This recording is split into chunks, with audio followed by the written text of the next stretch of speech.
Es-tu un dériveur ou un non-dériveur? Aujourd'hui, cher créateur, je veux qu'on examine un ouvrage de Napoleon Hill, un chapitre de Napoleon Hill dans son livre Plus malin que le diable, dans lequel il affirme avoir eu une conversation avec une partie très sombre de lui-même, qu'il appelle le diable. Et en ayant cette conversation avec le diable, il a découvert qu'est-ce qui fait qu'une personne est plus portée à attirer le succès dans sa vie vis-à-vis une personne qui attire constamment l'échec. Et j'en ai parlé dans d'autres vidéos. On appelle ça le rythme hypnotique. Et certaines personnes utilisent ce rythme hypnotique-là pour les emmener vers ce qu'ils veulent dans la vie et d'autres l'utilisent inconsciemment pour se saboter intérieurement. Aujourd'hui, je veux lire avec toi et commenter le chapitre numéro 4 qui s'appelle « Dériver avec le diable ». Et on va découvrir quel est l'outil le plus puissant du diable pour emmener ses adhérents, emmener les gens dans son emprise, dans l'échec, dans la peur, les pensées négatives, dans le rythme hypnotique descendant.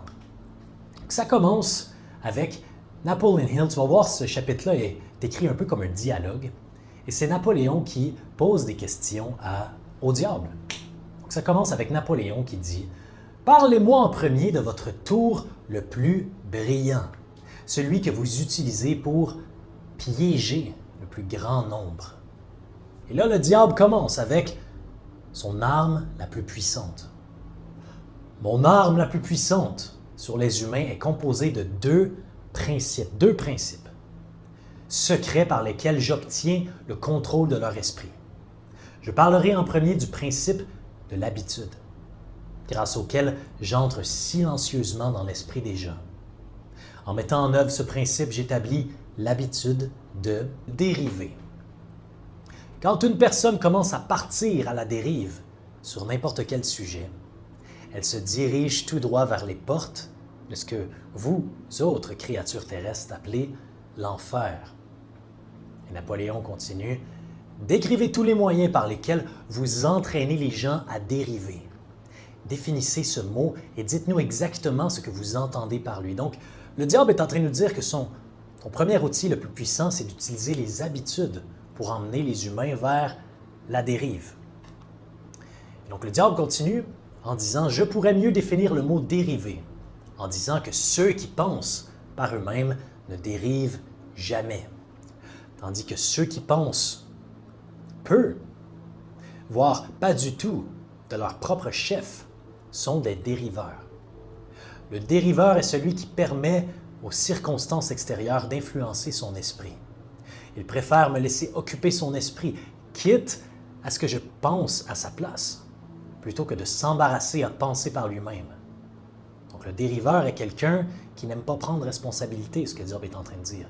Il ne veut pas prendre responsabilité pour ses propres pensées, il préfère que les circonstances extérieures pensent pour lui-même. Il accepte tout ce que la vie présente sur son chemin, sans protester ni combattre. Il ne sait pas ce qu'il veut de la vie et passe son temps à récolter le fruit de son indécision.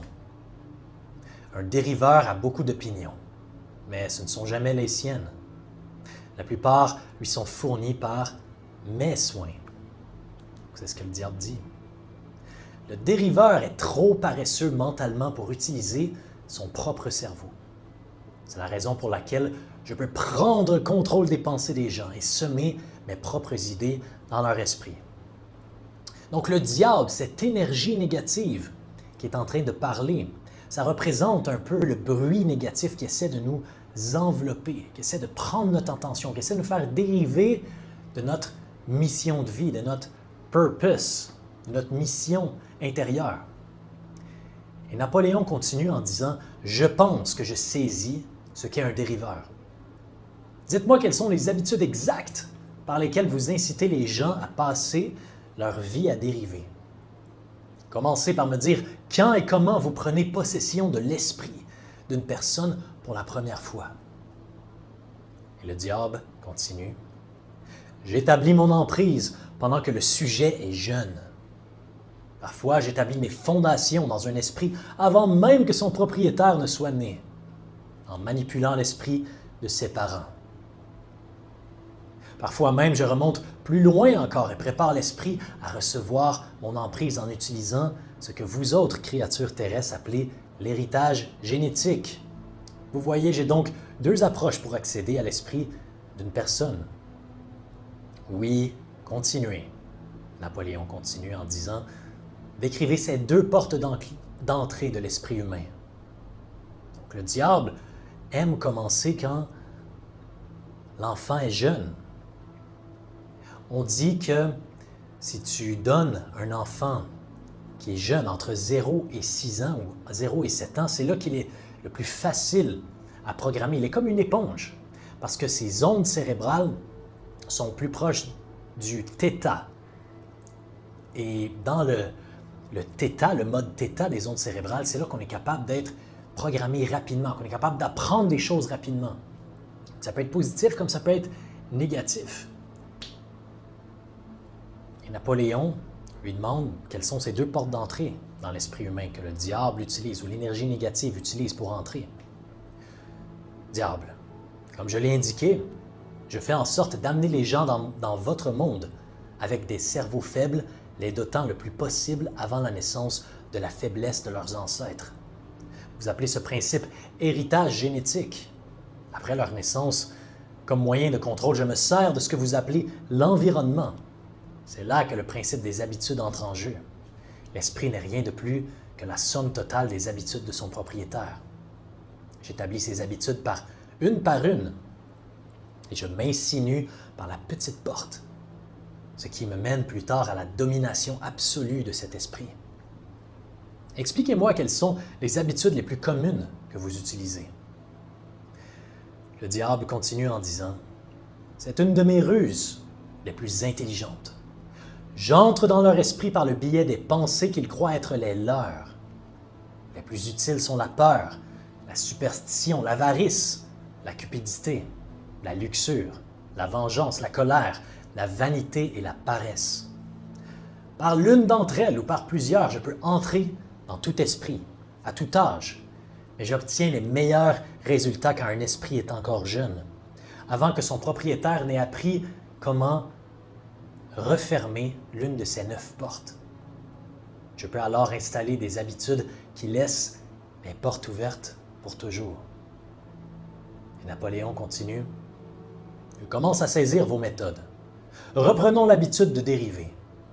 Dites-nous tout sur cette habitude, puisque vous avez déclaré que c'était votre meilleur stratagème pour contrôler les esprits. » Le diable, comme je l'ai déjà dit, j'entraîne les gens à la dérive dès leur jeunesse.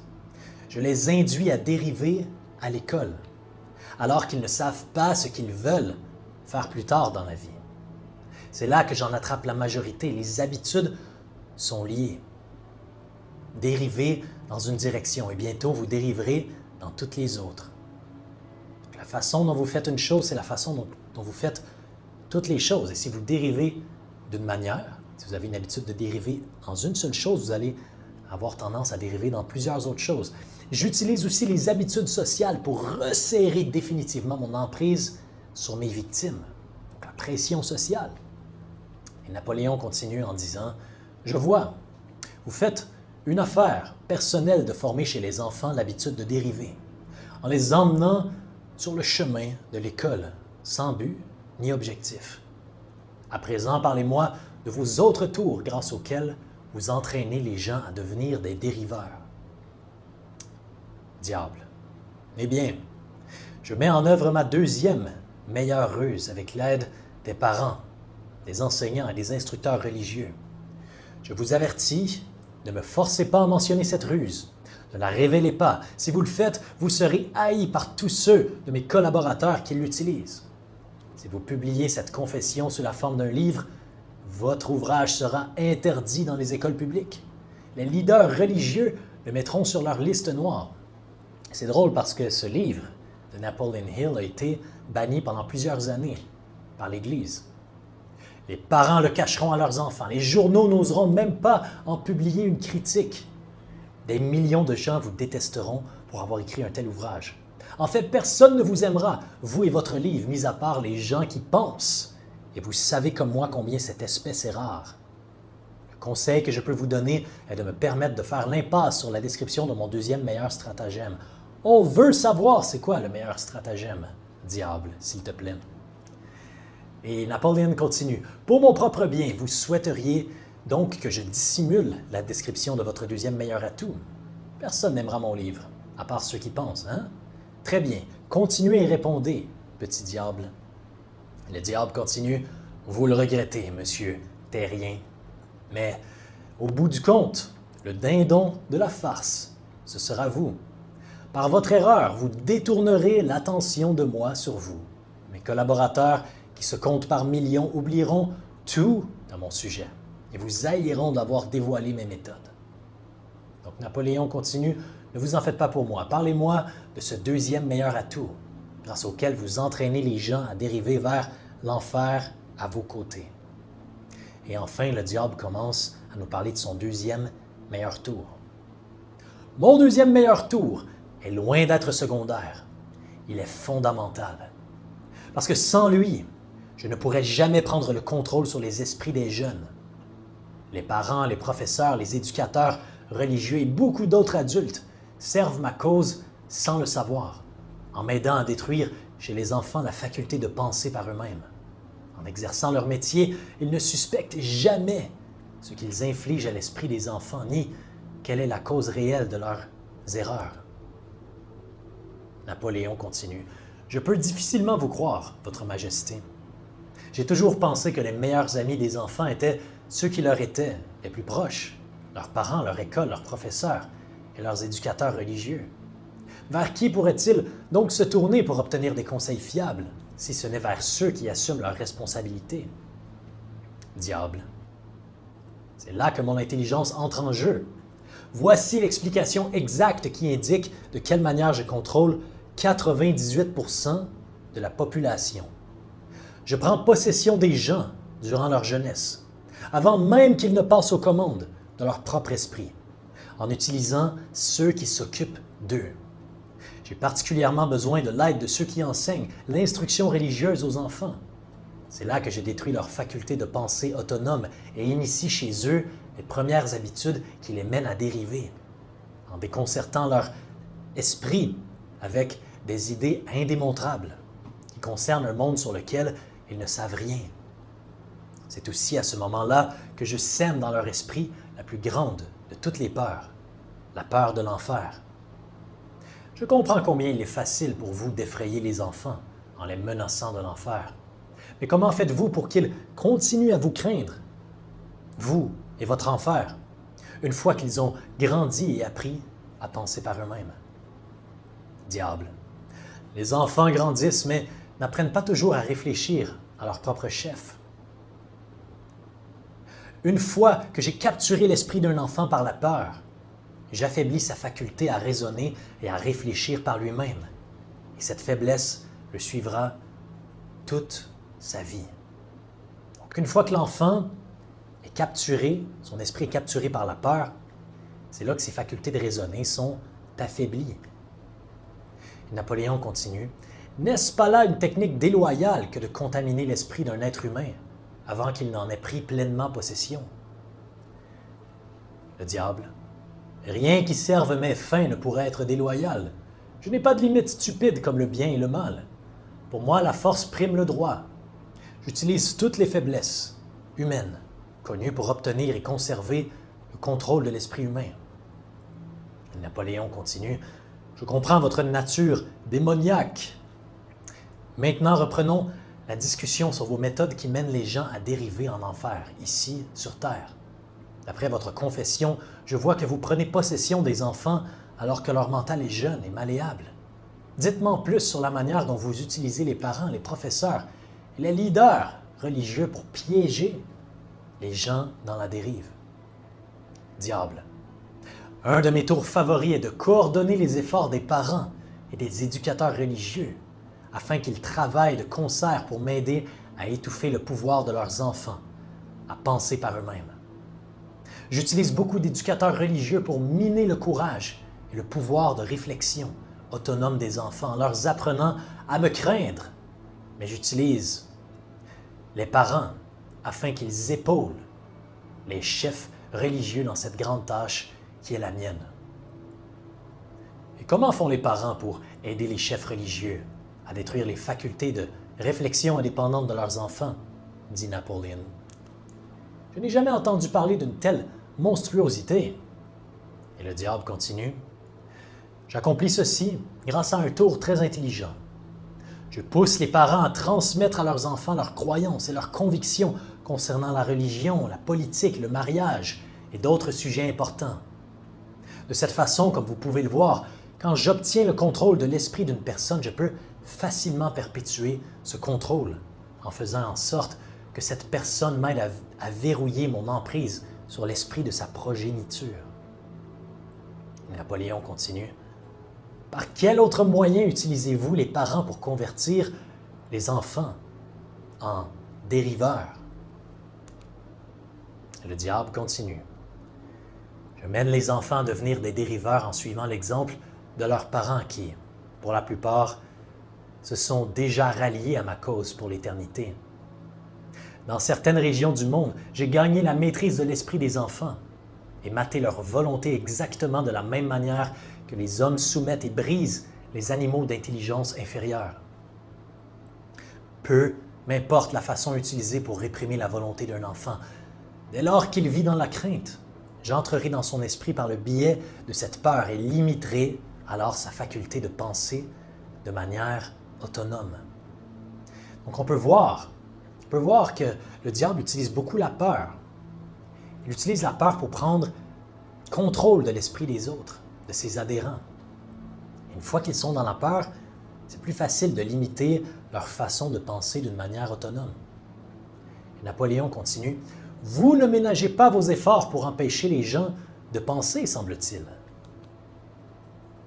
Oui, la pensée rigoureuse signifie ma mort.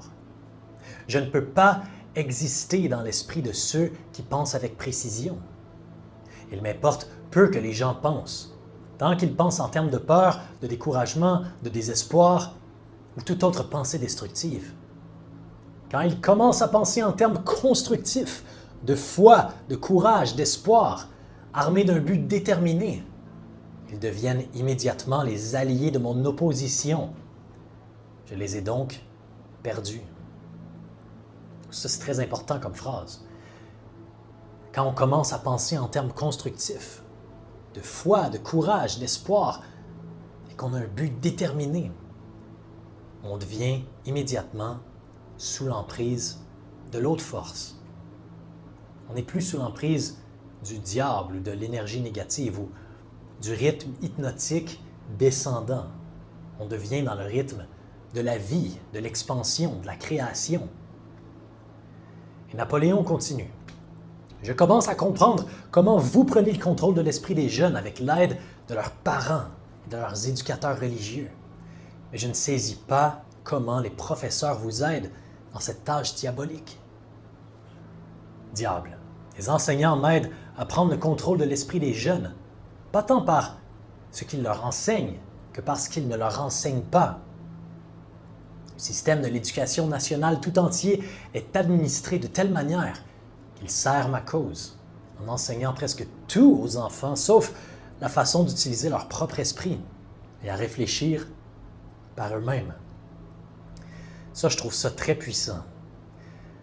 Parce que combien d'entre nous se sont fait apprendre comment nous connecter avec notre monde intérieur, comment imaginer, comment laisser aller certaines émotions négatives, comment prendre contrôle de notre esprit. Je ne connais pas beaucoup d'individus qui ont eu cet enseignement. Pourtant, c'est la chose la plus fondamentale. C'est là que tout commence, notre esprit. Donc, ce n'est pas nécessairement ce qu'ils nous enseignent, mais c'est ce qu'ils oublient de nous enseigner. C'est ce qu'ils ne nous enseignent pas qui limite les enfants, qui les prépare à devenir des dériveurs. Je vis dans la peur du jour où quelque personne courageuse renversera le système actuel de l'école et assénera le coup de grâce à ma cause en permettant aux élèves de devenir les professeurs. Il faudrait utiliser les professeurs d'aujourd'hui uniquement comme des guides qui aideraient les enfants à établir eux-mêmes leur propre voie et moyens de développer en eux leur esprit. Je trouve ça puissant comme concept. Et je pense qu'il y a déjà quelques écoles qui commencent à faire ça, comme les écoles Waldorf, qui ont été créées par un certain Rudolf Steiner. C'est des écoles qui pensent au développement de l'enfant d'une façon un peu différente que le système en général. Et si vous êtes intéressé pour vos enfants, je vous invite à regarder ce genre d'école-là, où je pense qu'il y a Montessori aussi qui fait des choses similaires. Et c'est peut-être des gens qui sont conscients de ce genre de concept.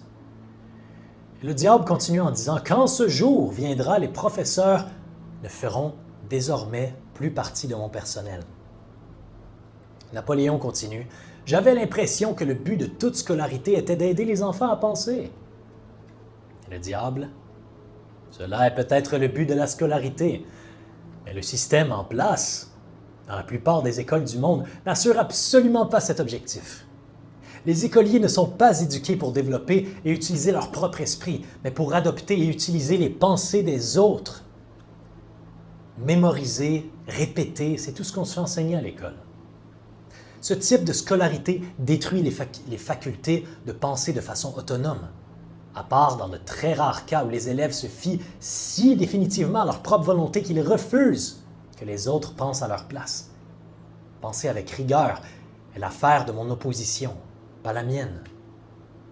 Et Napoléon continue. Quelle relation, s'il existe, possède votre opposition avec les foyers, les églises et les écoles?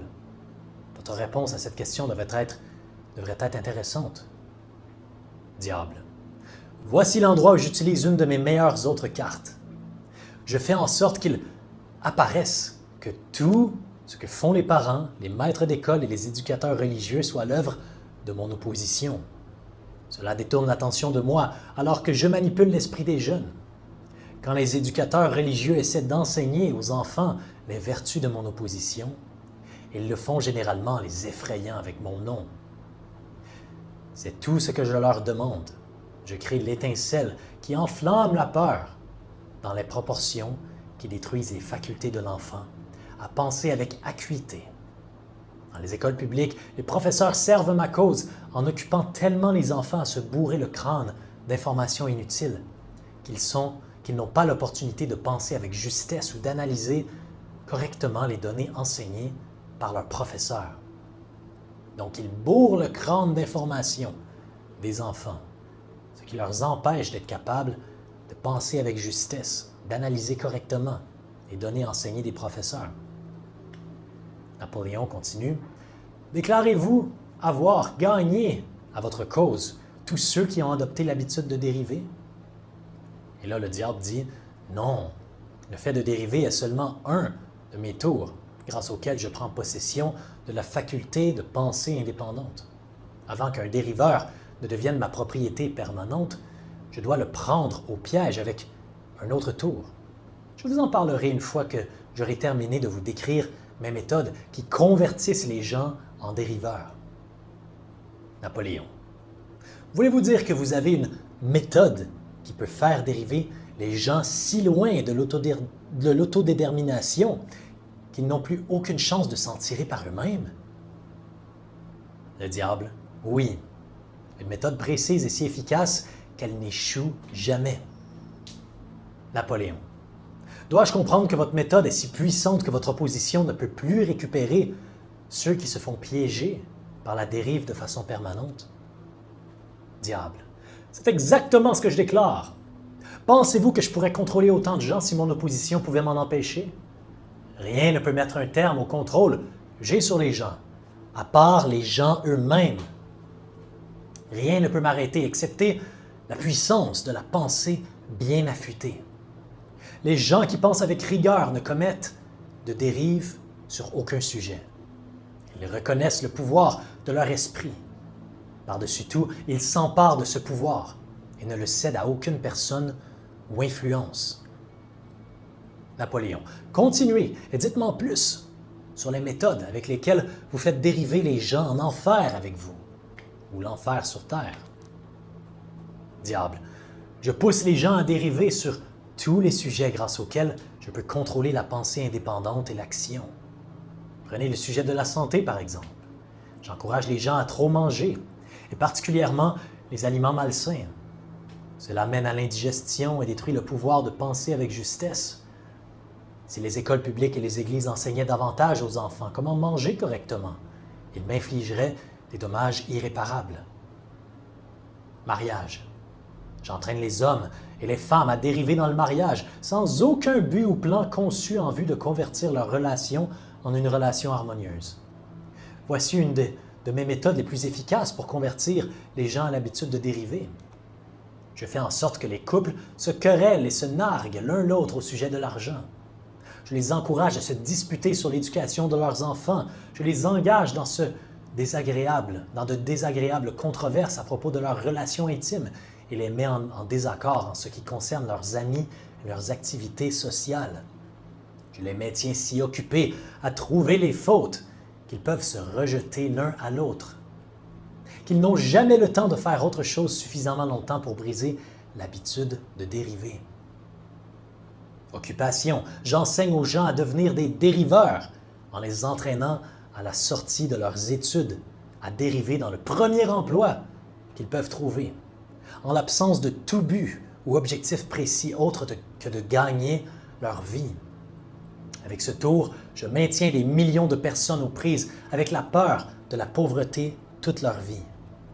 Grâce à cette peur, je les mène lentement mais sûrement vers le point au-delà duquel aucun individu n'a jamais pu rompre l'habitude de dériver. Économie, j'entraîne les gens à dépenser librement et à épargner rarement. Ou pas du tout, jusqu'à ce que je les contrôle complètement avec la peur de la pauvreté. Environnement, j'entraîne les gens à dériver dans des environnements sans harmonie et désagréables, dans leur foyer, sur leur lieu de travail, dans leurs relations avec leurs proches et leur fréquentation, et à y rester jusqu'à ce que je les emporte dans l'habitude de dériver.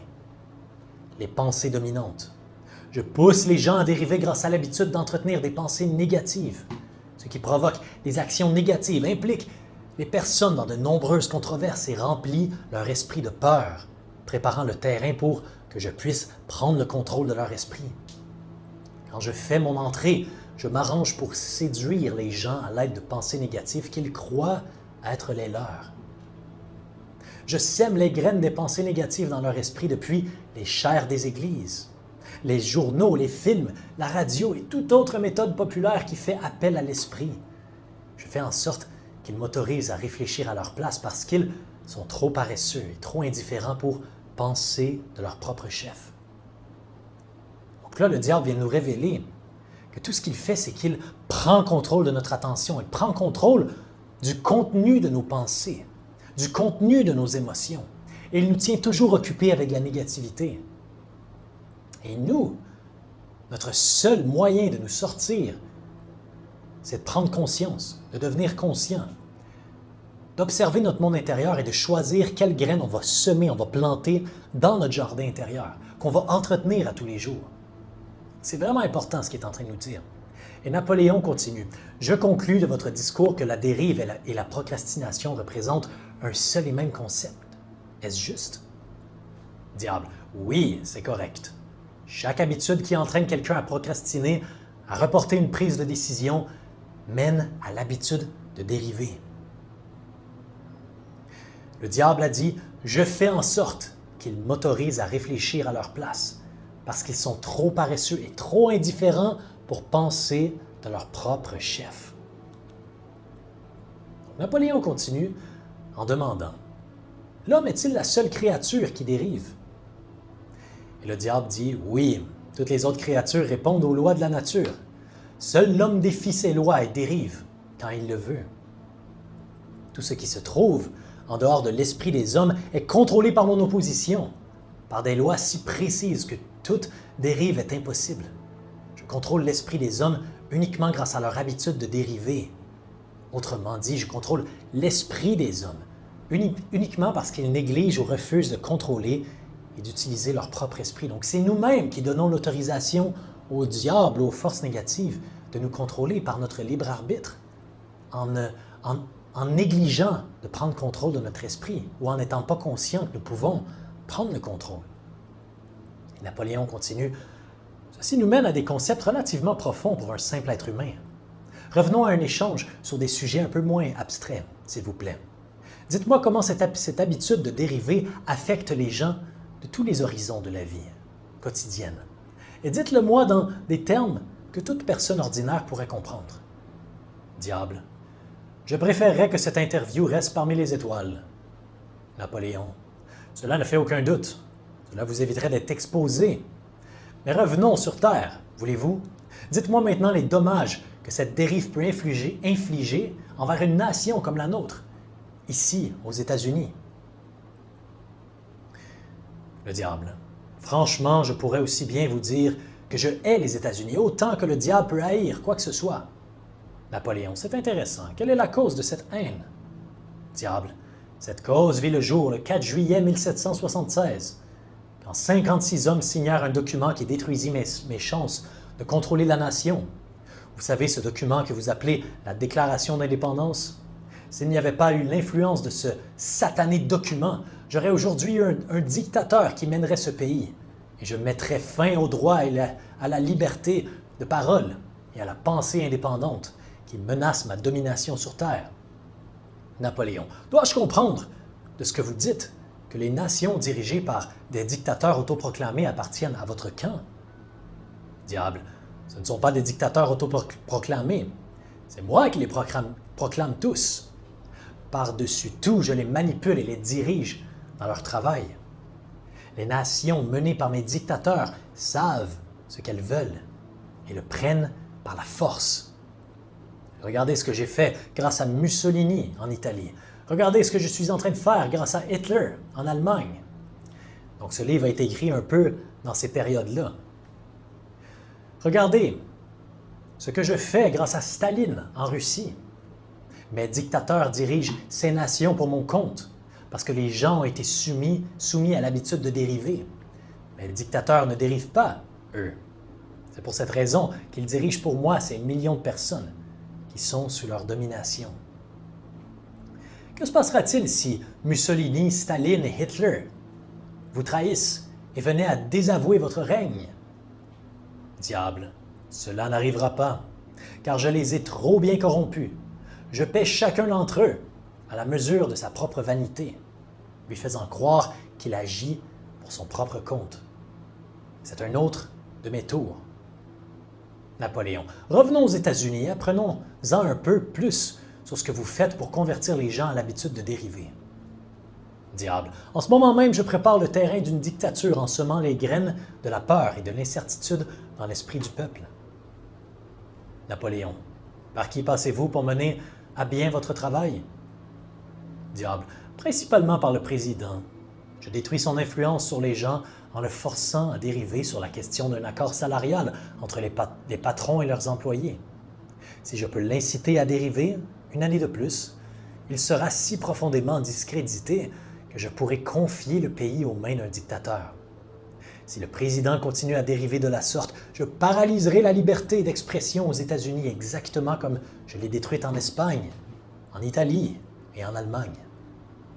Napoléon, ce que vous dites m'amène à la conclusion que la dérive est une faiblesse qui aboutit inévitablement à l'échec, que ce soit pour les individus ou les nations. Est-ce là votre déclaration? Diable, dériver est la cause la plus commune de l'échec dans tous les milieux sociaux. Je peux contrôler à ma guise tout un chacun. Dès lors que je peux l'inciter à prendre l'habitude de dériver sur quelque sujet que ce soit. La raison en est double. Premièrement, le dériveur peut être réduit à une poignée de glaise entre mes mains, prête à être modelée à la forme de mon choix parce que la dérive détruit le pouvoir de l'initiative individuelle. Ça, c'est très important. Lorsqu'on dérive, on perd notre pouvoir individuel. On est à la merci des forces extérieures. Deuxièmement, le dériveur ne peut pas accéder à l'aide de mon opposition parce qu'il n'est pas le moins du monde attiré par quelque chose de si mou et inutile. Napoléon, est-ce la raison pour laquelle peu de personnes sont riches alors que la majorité est pauvre? Diable, c'est précisément pour cette raison. La pauvreté, comme la maladie physique, est une maladie contagieuse. Vous la trouverez toujours parmi les dériveurs, jamais chez ceux qui savent ce qu'ils veulent et sont déterminés à l'obtenir. Cela peut avoir une certaine signification pour vous quand j'attire votre attention sur le fait que les non-dériveurs, qui sont hors de mon contrôle, et ceux qui possèdent la plupart des richesses de ce monde se trouvent à être les mêmes personnes. Napoléon. J'ai toujours compris que l'argent était la racine de tous les maux, que les pauvres et les bons hériteraient du paradis, alors que les riches finiraient entre vos mains. Qu'avez-vous à dire de cette déclaration? Diable, les hommes qui savent comment obtenir des biens matériels de la vie savent aussi généralement comment se délivrer des mains du diable. L'habileté à acquérir les biens matériels est contagieuse. Les dériveurs n'acquièrent rien à part ce dont personne ne veut. Si un nombre plus important de gens avaient des buts précis et de plus intenses désirs pour acquérir autant les richesses matérielles que spirituelles, j'aurais beaucoup moins de victimes à mon actif. Napoléon. Je suppose, en vous écoutant, que vous ne devez pas vous associer avec les grands leaders de l'industrie. Ils ne comptent sûrement pas parmi vos amis. Diable, mes amis, je vais vous dire quel genre d'amis ils sont pour moi. Ils ont tissé dans tout le pays un réseau de routes solides reliant ici les villes et les pays. Ils ont converti le minerai en acier, avec lequel ils ont construit les squelettes de ces immenses gratte-ciels. Ils ont maîtrisé l'énergie électrique, ils l'ont transformée de 1000 façons, toutes conçues pour donner à l'homme davantage de temps pour penser. Ils ont fourni, grâce à l'automobile, un moyen de transport aux citoyens le plus modeste, donnant ainsi à chacun la liberté de voyager. Ils ont apporté dans chaque foyer les nouvelles des 4 coins du monde à l'aide de la radio. Ils ont érigé des bibliothèques dans chaque ville, village et hameau et les ont remplis de livres qui offrent à tous ces lecteurs une description complète des connaissances les plus utiles que l'humanité a rassemblées à partir de ses expériences. Ils ont donné à l'humble citoyen le droit d'exprimer sa propre opinion sur tout sujet, à tout moment, partout, sans aucune peur d'être réprimé. Et ils ont fait en sorte que chaque citoyen puisse aider à créer ses propres lois, lever ses propres taxes et gérer son propre pays grâce au vote. Voilà quelques-unes des initiatives lancées par les leaders industriels pour accorder à chaque citoyen le privilège d'être un non-dériveur. Pensez-vous réellement que ces hommes ont soutenu ma cause? Ça, je trouve ça intéressant parce qu'il y a beaucoup de gens aujourd'hui qui parlent en mal des leaders d'industrie, des gens qui développent des nouvelles entreprises, qui créent beaucoup d'emplois dans le monde.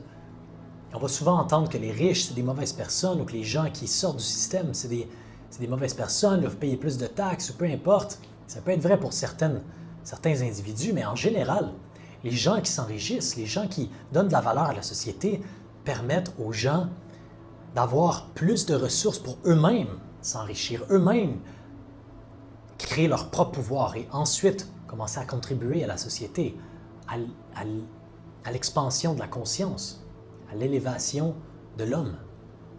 Napoléon continue. Qui sont les non-dériveurs d'aujourd'hui, sur qui vous n'avez aucune prise? Diable, je ne contrôle aucun non-dériveur, présent ou passé. Je contrôle les faibles, pas ceux qui pensent par eux-mêmes. Napoléon, continuez et décrivez un dériveur typique. Décrivez-le point par point, afin que je puisse en reconnaître un quand je le verrai. Diable, la première chose que vous remarquerez chez un dériveur est son absence totale de but dans la vie. Il brillera par son manque de confiance en lui. Il n'accomplira jamais rien qui requiert pensée et effort. Il dépense tout ce qu'il gagne, voire plus s'il peut obtenir un crédit. Il sera malade ou souffrant pour des raisons réelles ou imaginaires et maudira le ciel s'il endure la moindre douleur. Il aura peu ou pas d'imagination. Il manquera d'enthousiasme et d'initiative pour commencer toute chose qu'il n'est pas obligé d'entreprendre. Et il exprimera pleinement ses faiblesses en choisissant si possible le chemin qui lui opposera le moins de résistance. Il sera grincheux et aura des difficultés à contrôler ses émotions. Sa personnalité sera dénuée de magnétisme et n'attirera personne. Il aura des opinions sur tout, mais des connaissances précises sur rien. Il sera touche à tout, mais bon à rien. Il négligera de coopérer avec ceux qui l'entourent, même avec ceux dont il dépend, que ce soit pour sa nourriture ou pour son toit. Il fera la même erreur encore et encore sans jamais apprendre ni profiter de ses échecs. Il sera étroit d'esprit et intolérant sur tous les sujets, prêt à crucifier ceux qui ne sont pas d'accord avec lui. Il attendra tous les autres, mais donnera peu ou rien en retour. Il pourra commencer beaucoup de choses, mais n'en terminera aucune. Il sera lourd dans ses condamnations du gouvernement, mais il ne vous dira jamais comment celui-ci peut être amélioré. Il ne prendra jamais de décision sur quoi que ce soit tant qu'il pourra l'éviter et, s'il est forcé d'en prendre une, il retournera sa veste à la première occasion. Il mangera beaucoup trop et fera peu d'exercice. Il prendra volontiers un verre d'alcool si celui-ci est payé par quelqu'un d'autre. Il empruntera de l'argent pour aller parier, espérant rembourser son emprunt par ses gains. Il critiquera ceux qui réussissent dans la vocation qu'ils ont choisie. En bref, le dériveur travaillera plus durement pour éviter de penser que beaucoup d'autres gagnent bien leur vie. Il préférera mentir plutôt que d'admettre son ignorance sur quelque sujet que ce soit. S'il travaille pour les autres, il les flattera pour mieux les dénigrer dans leur dos. Ça, c'est une grosse définition que Napoléon vient de définir d'un dériveur. S'il y a des choses que tu as reconnues là-dedans, sache que c'est des choses que tu peux commencer à changer. Quand tu prends conscience de certaines choses, tu es dans une position où tu peux commencer à les transformer, à les transcender. Donc écris-le. Prépare-toi à les changer dans les prochains jours. Et là, Napoléon continue. Vous m'avez donné une description pour le moins schématique du dériveur. À présent, s'il vous plaît, décrivez-moi le non-dériveur, afin que je le reconnaisse quand je le verrai. Diable, le premier signe d'un non-dériveur est celui-ci. Il est toujours engagé sur une chose bien définie en utilisant un plan réglé avec précision. Il a un but majeur dans la vie, sur lequel il travaille sans cesse, et des objectifs mineurs qui mènent tous à son but principal. Le ton de sa voix, la rapidité de son pas, l'étincelle dans ses yeux, sa vitesse de décision le démarquent clairement comme une personne qui sait exactement ce qu'elle veut et qui est déterminée à l'obtenir, quel que soit le temps que cela prendra ou le prix à payer.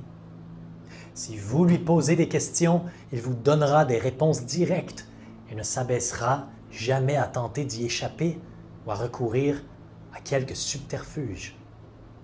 Il accorde de nombreuses faveurs aux autres, mais en accepte modérément ou pas du tout. Il se trouvera en première ligne, que ce soit dans un jeu ou sur le champ de bataille d'une guerre. S'il ne connaît pas les réponses, il le dira franchement. Il a une bonne mémoire et n'offre jamais d'alibi pour ses lacunes. Il ne blâme jamais les autres pour leurs erreurs, qu'ils ne méritent ou pas. Il est souvent connu comme un fonceur, mais dans les temps modernes, on l'appelle bienfaiteur. Vous le trouverez en ville, en train de diriger la plus grosse entreprise, de vivre dans la meilleure rue, de conduire la plus belle voiture, faisant rayonner sa présence partout où il se trouve. Il est une source d'inspiration pour tous ceux qui entrent en contact avec son esprit. La caractéristique majeure qui distingue un non-dériveur est celle-ci. Il possède un esprit qui lui est propre et il l'emploie en toute occasion possible. Donc un non-dériveur, c'est quelqu'un qui est en contrôle de son esprit, c'est quelqu'un qui dirige sa destinée. Son esprit, il l'utilise pas sur de la négativité, il l'utilise en alignant tout ce qu'il fait pour sa finalité. Il se connecte au sentiment du désir réalisé et il le vit à tous les jours, en action, en pensée, en émotion. Et Napoléon continue. Le non-dériveur est-il né avec quelque avantage mental, physique ou spirituel dont le dériveur serait dépourvu? Diable! Non, la différence majeure entre le dériveur et le non-dériveur est quelque chose d'également disponible pour chacun d'entre eux. C'est simplement la prérogative de chacun d'utiliser son propre esprit et de penser par lui-même. Napoléon. Quel bref message enverriez-vous au dériveur, typique si vous souhaitiez le guérir de son habitude infernale? On va voir ce que le diable va dire. Je l'exhorterai à se réveiller et à donner. Napoléon. Donner quoi? Diable. Une forme de service qui puisse être utile au plus grand nombre de personnes possible. Napoléon. Donc le non-dériveur est supposé donner, c'est cela? Diable. Oui, s'il s'attend à recevoir. Or, il doit donner avant de recevoir. Napoléon. Certaines personnes doutent de votre existence. Diable. Si j'étais vous, je ne m'en inquiéterais pas. Ceux qui sont prêts à se délivrer de l'habitude de dériver reconnaîtront l'authenticité de cette interview à la validité de ses conseils. Les autres ne valent pas l'effort qu'il faudrait pour les en délivrer. C'est très puissant ce que le diable vient de dire. Si on veut passer de dériveur à non-dériveur, on doit commencer à donner. On doit avoir envie de servir l'humanité et de nous dédier à une mission qui est plus grande que nous. C'est quelque chose à prendre en compte. Napoléon continue. Pourquoi n'essayez-vous pas de m'empêcher de publier cette confession que je suis en train de vous arracher? Parce que cela serait le moyen le plus sûr de garantir que vous la publiez. J'ai un bien meilleur plan que d'essayer de supprimer la publication de ma confession. Je vais vous encourager à continuer à travailler sur sa parution. Puis, je m'assiérai et vous regarderez souffrir quand certains de mes fidèles dériveurs vous feront suer en faisant monter la température. Je n'aurai pas besoin de nier votre histoire. Mes congénères feront très bien cela pour moi. Vous verrez. Donc, c'était le chapitre 4 sur dériver. Cher créateur, en ce moment, je t'invite à prendre une petite pause, à inspirer profondément. Prendre une feuille et écrire toutes les choses en ce moment qui font de toi, qui te rapprochent de la dérive, qui t'emmènent vers une dérive descendante. Et je t'invite à écrire. Comment tu aimerais remplacer chacune de ces habitudes, chacune de ces tendances que tu as? Et commencer à pratiquer de nouvelles habitudes. Comme si tu étais un acteur qui jouait dans un film, qui pratiquait des nouvelles façons d'agir.